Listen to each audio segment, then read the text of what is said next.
Flaqa li kellu fil-Berġa ta' Kastilja, l-Prim Ministru Robert Abela kompla jisħaq fuq l-importanza li pajjiżna ikollu settur turistiku sostenibbli u ta' kwalità.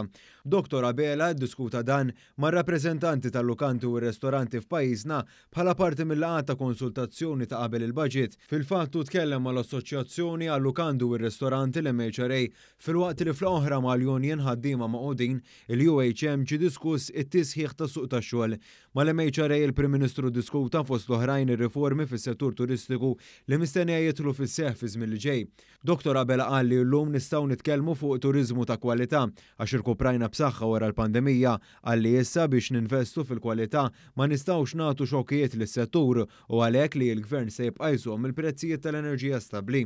Il-Prim Ministru deskriva din id-deċiżjoni bħala kruċjali għall-operat tal-lukandi u r-ristoranti f'pajjiżna, semma l-investiment fil-ħiliet tal-ħaddiema f'dan is-settur u kif dan se jwassal għal kwalità fis-servizz moti fl-industrija. Hawnhekk irrifera r-riforma tal-Skills Passport li se tkun qed tassigura dan.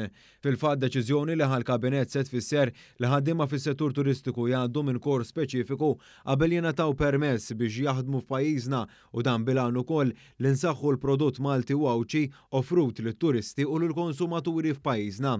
Dwar il-linja nazzjonali tal-ajru għalli anke hawn ittieħdu d-deċiżjonijiet li kellhom jittieħdu. Kellna raġun li nieħdu id-deċiżjonijiet fl-interess ta' pajjiżna, saħaq Dr. Abela. Aspetti oħor tal-kwalità fis-settur turistiku u ż-żamma tal-pajjiż. Hawnhekk il-Prim Ministru ħabbar li biex il-prodott turistiku jkompli jitjieb se jsir investiment kapitali ta' 5 miljun euro fondi Ewropej f'makkinarju ta' tindif. B'hekk il-kwalità tkun preżenti mhux biss floti tas-servizz imma anke fil-post li fih jingħata s-servizz. Fil-laqgħa mal-UHM, Dr. Abela stqar li l-Gvern qiegħed jaħdem kemm fuq miżuri għall-preżent kif ukoll fuq oħrajn li jaħsbu fit-tul brabta ma' suq tax-xogħol bilan li l-ħaddiema jkollhom il-ħiliet neċessarji filwaqt li tinżamm ir-rata tal-qatt ta' pajjiżna li hija fost l-inqas fiż-żona euro. Robert Abela stqar dan filwaqt li żvela kif il-budget tas-sena d-dieħla se jkun wieħed li jikkonsolida u jkompli jsaħħaħ l-ekonomija fosthom billi jkun ta' sostenna n-negozji u fl-istess waqt jibqa' jwiesen lill-ħaddiema u lill-familji.